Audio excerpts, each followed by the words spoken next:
এখনো পর্যন্ত ভিউয়ের দিক থেকে ইউটিউবের শীর্ষ নাটক ছিল মিজানুর রহমান আরিয়ানের নির্মিত বড় ছেলে।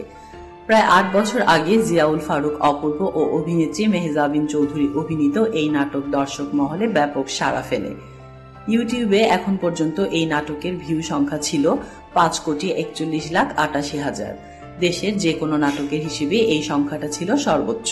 তবে চলতি সপ্তাহে অপূর্ব মেহজাবিনের বড় ছেলেকে পেছনে ফেলেছে নিলয় আলমগীর ও জান্নাতুল সুমাইয়া হিমি অভিনীত শ্বশুরবাড়িতে ঈদ নাটক। বর্তমানে ইউটিউবের শীর্ষ নাটকের তকমাও অর্জন করেছে এই ফ্যামিলি ড্রামা। মাত্র ১১ মাসে বড় ছেলের ৮ বছরের রেকর্ড ভেঙেছে এই নাটকটি। বুধবার ৯ এপ্রিল পর্যন্ত নাটকের ভিউ সংখ্যা ৫,৪৪,৫৮,০০০। এর আগে দেশের কোনো নাটকে এত ভিউ সংখ্যার দেখা মেলেনি। বড় ছেলে নাটকে মধ্যবিত্ত পরিবারের বড় ছেলে রাশেদ এর চরিত্রে অভিনয় করেছেন অপূর্ব। তার বাবা একজন স্কুল শিক্ষক। এক সময় বাবার অবসর নেবার সময়ও চলে আসে।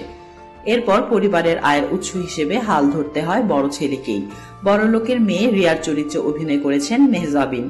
এক পর্যায়ে সে তার বাবা মার কাছে বিয়ে না করা নিয়ে কোনো অজুহাতই দেখাতে পারে না। এদিকে রাশেদ অনেক চেষ্টা করেও চাকরি পায় না। বাস্তবতার কাছে পরাজিত হয়ে বাধ্য হয়ে ওরা একটি সিদ্ধান্ত নেয়। অন্যদিকে শ্বশুরবাড়িতে ঈদ কেন্দ্রিক নানা ঘটনাকে ঘিরে আবর্তিত হয়েছে শ্বশুরবাড়িতে ঈদ নাটকের গল্প। বিয়ের পর দূরে থাকলেও শ্বশুরবাড়িতে ঈদ করতে এসে ভিন্ন এক পরিস্থিতির মুখে পড়ে জামাই। দেখা যায় শ্বশুর কিপটে, যে ঈদে ফিতরা জাকাত ইত্যাদি দিতে চায় না। সেগুলো নিয়ে সোচ্চার হয় জামাই। নাটকে বার্তা দেওয়া হলেও সেটা কমেডির মাধ্যমে তুলে ধরা হয়েছে। এজন্যই নাটকটি দর্শক পছন্দ করেছেন বলে মনে করেছেন সংশ্লিষ্টরা। এই নাটকে অভিনেতা নিলয় আলমগীরের সঙ্গে অভিনয় করেছেন তারেক আনাম খান, জান্নাতুল সুমাইয়া হিমি ও সাবেরি আলম। তাসলিমা আক্তার শিমু, SBS বাংলা।